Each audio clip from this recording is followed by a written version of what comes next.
What if everything you've been told about Juliette since the season 3 premiere is a lie? She isn't recovering. She's being controlled. The pills she takes every single day aren't medicine. Bernard didn't die the way everyone claims he did. And while the entire silo celebrates a miracle, someone is secretly trying to wake Juliette up before it's too late. By the end of this episode, one tiny note hidden inside a bowl of soup changes everything we thought we knew about Silo 18. So let's break down who erased Juliette's memories, why Robert Sims murdered Bernard, what Camille is really hiding, and why this may be the darkest conspiracy the series has ever revealed. What if it's the most carefully engineered lie the show has ever told? Juliette Nichols is alive. That much we know. But the version of her walking through Silo 18 in this premiere isn't quite Juliette anymore. She's missing months of memory. She's taking pills she believes are vitamins, and everyone close to her, the people she should trust the most, already know exactly why. By the end of this episode, we find out that her memory loss was never an accident. Someone wanted her exactly like this. And in the final few minutes, a single folded note hidden inside a bowl of soup quietly threatens to unravel the whole cover-up. Who's responsible for erasing Juliette's memories, why Bernard's official cause of death is a complete fabrication, and what that secret message from Tony is really setting up for the rest of the season. When Juliette wakes up this season, 3 months have passed since the explosive standoff that ended season 2. She's told a simple story. The fire in that incinerator scrambled her memory, and with time and rest, things should come back. It's a believable explanation. Trauma really can wipe out memory. That's exactly why it works so well as a cover story. Because it's just plausible enough that nobody questions it, including Juliette herself. But watch closely, and the show is dropping hints from the very first scene that something is deeply wrong. Juliette isn't recovering in private. She's mayor now, paraded through the silo as proof that everything is fine, that the rebellion is over, that life has gone back to normal. That alone should feel unsettling. The most dangerous woman in the silo's history has been transformed into its most compliant symbol of order. That's not something trauma does on its own. That's something engineered. And here's the detail that changes everything. Those daily pills she's been swallowing without a second thought, the ones introduced to her as vitamins, are not vitamins at all. They're memory suppressants. Every single day, Juliette is unknowingly dosing herself with something designed to keep the truth buried. This isn't a twist pulled from nowhere either. It's confirmed through a chilling exchange between Camille and something called the algorithm, a shadowy AI system quietly pulling strings from behind the scenes.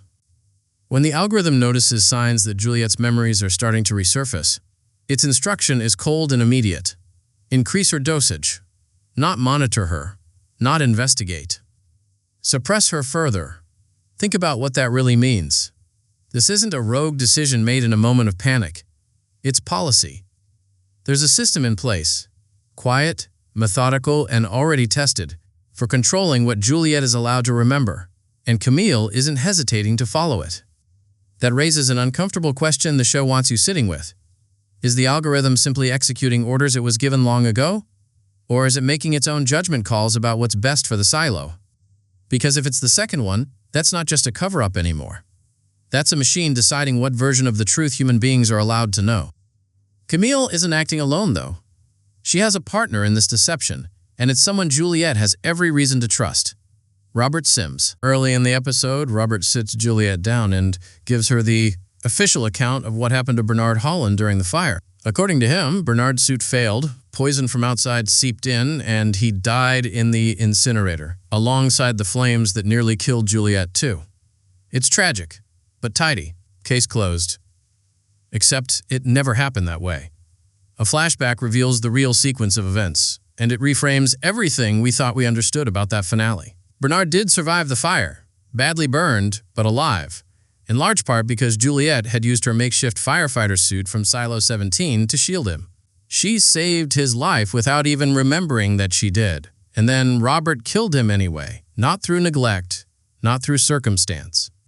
Robert Sims choked Bernard Holland to death with his own hands, and then built an entirely false narrative to bury what actually happened.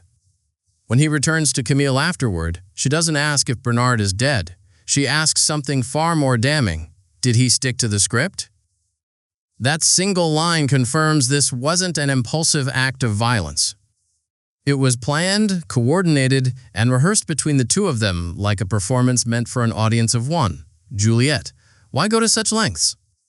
Because Bernard, as terrifying as his rule was, still represented a loose end. He knew things.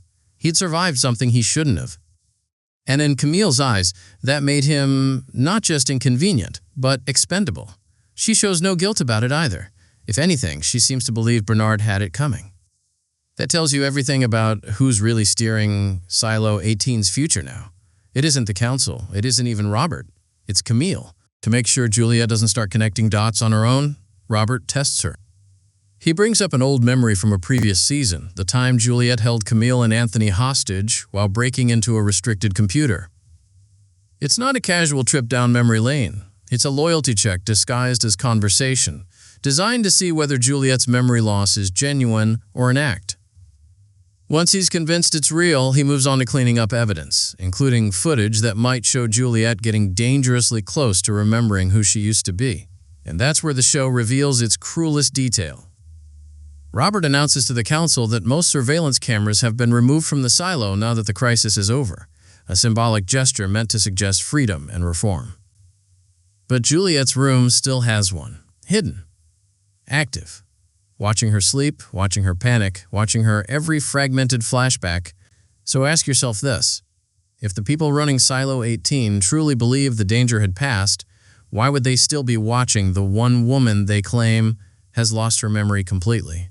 Because they don't believe it. Not for a second. This is where the episode's flashback storyline becomes more than just a side plot.